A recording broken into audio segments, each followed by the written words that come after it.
नमस्कार। जय जगन्नाथ। आपण मनंकु मो चैनल को अनेक अनेक अभिनंदन। भाव विनोदिया श्री जगन्नाथ नाथ अछंती बोली जगत अछि से विश्वास ही यथेष्ट। जगत ही से विस्तृत गोटे कथारे से नाथ ही जगत होइछंती। तेणु जगत और नाथ ए दुईटी मिसी जगन्नाथ होइछंती। जगत ठारे नाथ को अलगा करी हेबो नाही कि जगत को छाड़ी नाथ को पाई हेबो नाही। जदि बा पाइबा तेबे सेथिरे किछि लाभ ही नाही। जेपरि सूता और लुगा, सूतार समष्टि लुगा सूता को काढ़ी देले लुगा न थाए, खाली सूता। से सूता को अलगा करी कौन बा करी हेबो?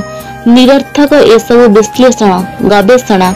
बरं सबुठारे उचित हेउछि आमे साधारण भावे जेमिति जगन्नाथ को विश्वास करी मुंडियाटी मारू, महाप्रसाद खाई तृप्ति पाऊ, 22 पाहाचरे गड़ी कृतकृत्य हेउ, 12 मासरा 13 रात्रा देखी आनंद उपभोग करू। पुणी सभा शेष को जगन्नाथ को रथयात्रा बाहर करी आमर जो विश्वास श्रीमंदिर रत्न सिंहासन इत्यादि परिसर थाए ताको सार्वजनिक भाव रास्ता खेई दे सबुठारे अधिक आनंद पाऊ। समस्तंक भितरे एक हो जाऊ, जेमिति जगन्नाथमय हो जाए आमर समग्र अस्तित्व। से जगन्नाथ, से विशेष्य, से ही विशेषण, से ही कर्ता, से ही कर्म, से ही कारण। एकक अनेक पुणी अनेक एकक। जगन्नाथ को प्रणाम करने को चेष्टा करबा वृथा। जेमिति विद्युत शक्ति कौन से कथा को केही जदि प्रमाण करने को जाई विद्युत स्रोत चलुथिबा तार को स्पर्श करे तेबे से सेमिति अवस्था भोगिबा। जेमिति जगन्नाथ कौन से कथा अनुभव करने को चेष्टा कले, अर्थात ताकू तन्न तन्न करी खेई देखिले से केउ शक्ति धारण करिसेंती तार प्रमाण हाथ मुठा को आनिबा को गले जे अवस्था भोगिबो, अर्थात से जगन्नाथ होइजिबो। तेणु जगन्नाथ किए कौन काहेकि ए सब कथारे मुंड न खेई जगन्नाथ को केंद्र करी जहाँ सब चलीछि सेइथिरे निजको सामिल करी देबा उचित। अर्थात जगन्नाथ दर्शन ही एकमात्र दर्शन। जगन्नाथ तत्व तथ्य इत्यादि को नहीं जुग जुग व्यापी केते कौन कहानी गढ़ी उठी। सबुथिरे जगन्नाथ महिमार कथा रही। से महिमा हेउछि महानतार महिमा। मनुष्य भितरे एमिति गोटे कथा शक्ति रही जहाँ ताकु तार देह मन ठारू अन्य आड़को टाणी निए। मनुष्य आउ गोटे मनुष्य देखिले खुशी हुए, कथबार्ता करे, पुणी सेथिरे संपर्क सेतुटी गढ़ी उठे। सेठू समाज, गोष्ठी, परंपरा, संस्कृति इत्यादि लंबी जाए। केउठू केउ पर्यंत तार हिसाब केउ हेउ नाही। ए कौन कम कथा? एठू हो जगन्नाथ आश्रा करी शह शह हजार हजार वर्षर आम जानता इतिहासर ए सब कथा। जगन्नाथ भूगोल पुरी रे अमेरिका जाए एमिति विस्तृत हो गलानी जे सेथिरे आ निर्दिष्ट धर्म, कर्म, ज्ञान, भक्ति इत्यादि शास्त्र पाठर आवश्यकता पड़े नाही। जगन्नाथ सबुठी रही परिवे। जेउठी जगत सेठी नाथ। जेउठी जगत नाही अर्थात जीवनर छंद नाही सेठी नाथ नाहंती। जगत और नाथ अभिन्न एकात्म। सूता और लुगा भड़ी भिन्न कले सबु व्यर्थ निरर्थक। एई कथाटी दाई मुदेई धरेई देबा पाई कौनसी समय रे केही जने शिल्पी उक्त ए जगन्नाथ मूर्तिर कल्पना करिछि। जेउ मूर्ति को किछि बुझी हुए नाही, किंतु मूर्तिटी निश्चय।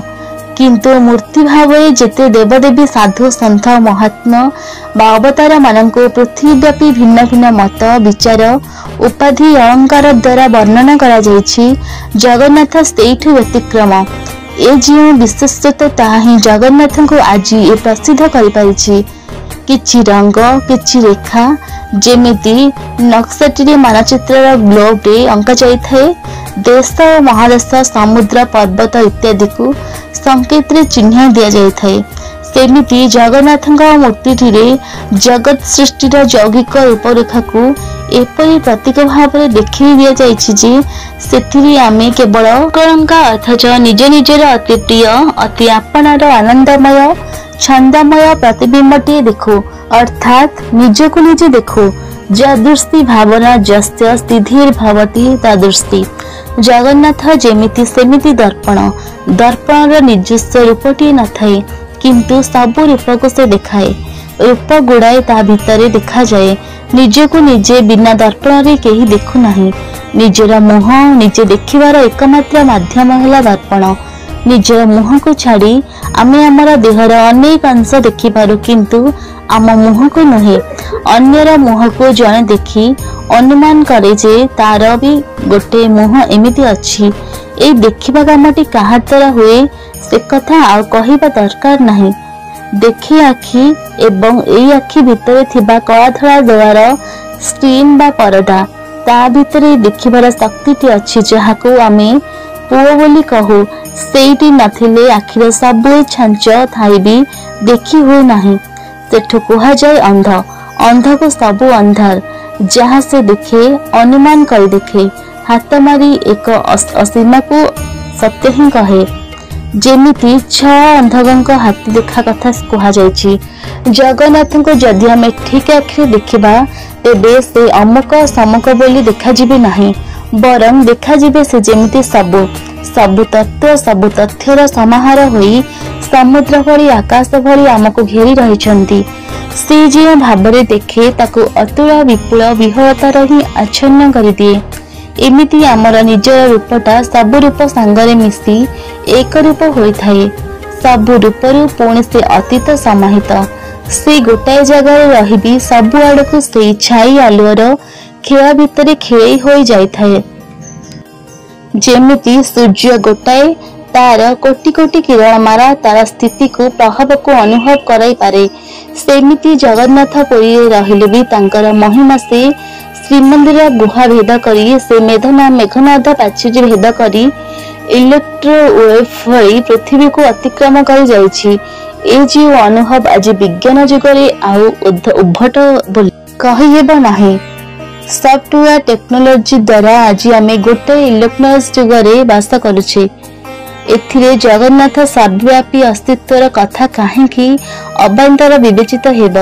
ଜଗନ୍ନାଥ ତେଣୁ ସ୍ଥାନିତ ହେଲେ ମଧ୍ୟ ସ୍ୱୟନିତ, ଅର୍ଥାତ୍ ତାଙ୍କର ସ୍ଥୂଳ ଉପସ୍ଥିତ ବାହାରେ ଗୋଟିଏ ସୂକ୍ଷ୍ମ ଚୈତନ୍ୟ ଶକ୍ତି ସର୍ବତ୍ର କାର୍ଯ୍ୟ କରୁଛି। କିନ୍ତୁ ସମସ୍ତେ ସେ କଥା ଜାଣିପାରନ୍ତି ନାହିଁ। ଦେଖିବା କଥା ଦୂର, ଧରି ରଖିବା ଆହୁରି ଦୂର। କେବଳ ତାଙ୍କ ପ୍ରଭାବ ଦ୍ୱାରା ପ୍ରତିବିମ୍ବିତ ହେଉଥିବା ଦୃଶ୍ୟ ସବୁ ଆମେ ଦେଖୁ। ଯେମିତି ଟେଲିଭିଜନ ପରଦାରେ ଆମେ ଦୂର ଦୂରାନ୍ତର କାର୍ଯ୍ୟକ୍ରମକୁ ଜୀବନ୍ତ ଭାବେ ଦେଖିପାରୁଛୁ, କିନ୍ତୁ କେହି ସେ ଶକ୍ତିକୁ ଦେଖି ନାହିଁ। ଏହା ଯେମିତି ଏକ ଯାନ୍ତ୍ରିକ ବ୍ୟବସ୍ଥା, ସେମିତି ଜଗନ୍ନାଥ ତତ୍ତ୍ୱ ଏବଂ ଯାନ୍ତ୍ରିକ ବ୍ୟବସ୍ଥା। ଯୋଗରେ ଏହାର କିଛିଟା ଠାବ କରି ହୁଏ, କିନ୍ତୁ କେହି ଯେମିତି କୌଣସି ଜଡ଼ ଶକ୍ତିକୁ ଏକଚାଟିଆ କରି ରଖିପାରେ ନାହିଁ, ସେମିତି ପବନ ସମୁଦ୍ରକୁ ବନ୍ଧବାଡ଼ ଦେଇ ସୀମିତ କରି ହେବ ନାହିଁ, ଭାଗ ବାଣ୍ଟି ହେବ ନାହିଁ। ଅଥଚ ମାଟିର ପୃଥିବୀକୁ ତ ଏପରି କରାଯାଇ ପାରିଛି, କିନ୍ତୁ ପବନକୁ କିଏ ଫାଶ ପକାଇ ଧରି ରଖିଛି କି? କିଏ ସୂର୍ଯ୍ୟର ଆଲୋକକୁ କପିରାଇଟ୍ କରି ପାରିଛି କି? ଏବେ ସେମିତି ପେଟେଣ୍ଟ ଆଇନ ବାହାରିଲାଣି। ଗଛପତ୍ର ଠାରୁ ଆରମ୍ଭ କରି ବୁଦ୍ଧି ବିଦ୍ୟା ଯାଏଁ ସବୁକୁ ପେଟେଣ୍ଟ କରାଯାଇ ପାରୁଛି। ଯେମିତି ଜଗନ୍ନାଥଙ୍କୁ କରିହେବ ନାହିଁ କି ସେ ପ୍ରୟାସ ମଧ୍ୟ କାହାର ରହିବା ଠିକ ନୁହେଁ। ଆମେ ଓଡ଼ିଶାବାସୀ ଜଗନ୍ନାଥଙ୍କ ଭଳି ଏପରି ଏକ ଅକ୍ଷୟ ସମ୍ପଦକୁ କେଉଁ ପୁଣ୍ୟ ବଳରୁ ପାଇଛୁ ଯେ ସେ କଥା ହୁଏତ ଅନ୍ୟମାନଙ୍କ ପାଇଁ ଈର୍ଷାର କାରଣ ହୋଇପାରେ, କିନ୍ତୁ ଆମେ ଜଗନ୍ନାଥଙ୍କ ପାଇଁ ଯେ ଗର୍ବିତ ଗୌରବାନ୍ୱିତ ସେ କଥାକୁ ପ୍ରକୃତ ପକ୍ଷେ ଜୀବନର ପ୍ରତ୍ୟେକ କ୍ଷେତ୍ରରେ ପ୍ରମାଣ କରି ପାରିଲେ ତାହା ହେବ ଆମ ପାଇଁ ପରମ ସୌଭାଗ୍ୟର କଥା। କିନ୍ତୁ ଜଗନ୍ନାଥଙ୍କୁ ପ୍ରମାଣ କରିବାର ଦୁଃସାହସ କରି ଆମେ ଯେମିତି ହତାଶ ନ ହଉ।